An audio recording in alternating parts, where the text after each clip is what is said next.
ஆந்திர மாநிலம் ஒய்எஸ்ஆர் கடப்பா மாவட்டத்தில் அரங்கேறியுள்ள இந்த துயர சம்பவம் சமூக வலைதளங்களில் பெரும் அதிர்வலைகளை ஏற்படுத்தியுள்ளது.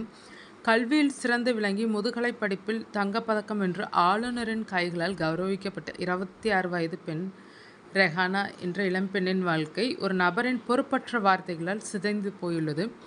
பெங்களூருவில் மென்பொருள் பொறியாளராக பணிபுரியும் ஷாஜகான் என்பவருடன் ரெஹானாவிற்கு கடந்த பிப்ரவரி மாதம் கோலாகலமாக நிச்சயதார்த்தம் நடைபெற்றது.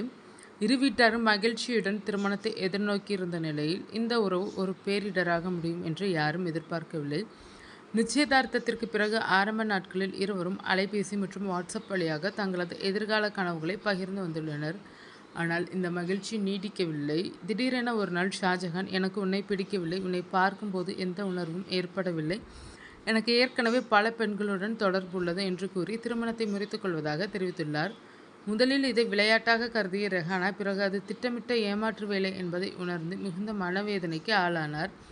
நீதி கேட்டு ஷாஜகானின் பெற்றோரை ரெஹானா அணுகிய போது அவர்கள் தங்கள் மகனை கண்டிப்பதற்கு பதிலாக அவருக்கு ஆதரவாக பேசியதாக கூறப்படுகிறது. ஊரறிய நிச்சயதார்த்தம் முடிந்த நிலையில் திருமணம் நின்று போனால் ஏற்படும் அவமானத்தையும் ஏமாற்றத்தையும் தாங்க முடியாமல் ரெஹானா கடும் மன உளைச்சலுக்கு ஆளானார். இதன் உச்சகட்டமாக கடந்த ஏப்ரல் 21ஆம் தேதி அவர் தனது இல்லத்திலேயே தற்கொலை செய்து கொண்டார்.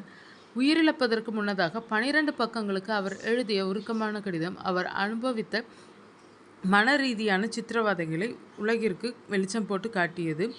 தனது மரணத்திற்கு ஷாஜகானும் அவரது குடும்பத்தினருமே காரணம் என ரெஹானா கடிதத்தில் குறிப்பிட்டிருந்ததின் அடிப்படையில் காவல்துறையினர் ஷாஜகான் மற்றும் அவரது பெற்றோர்களை கைது செய்துள்ளனர். ஒரு தங்கப்பதக்க வெற்றியாளரின் வாழ்க்கை வெறும் அலட்சியமான வார்த்தைகளாலும் நேர்மையற்ற உறவாலும் முடிந்து போனது அக்குடும்பத்தையே நிலைகுலைய வைத்துள்ளது. டிஜிட்டல் யுகத்தில் உறவுகள் எளிதாக கையாளப்பட்டாலும் திருமண பந்தத்திற்குள் நுழையும் முன் நேர்மையும் வெளிப்படைத்தன்மையும் எவ்வளவு அவசியம் என்பது இந்த சோகமான சம்பவம் மீண்டும் ஒரு முறை உணர்த்தியுள்ளது.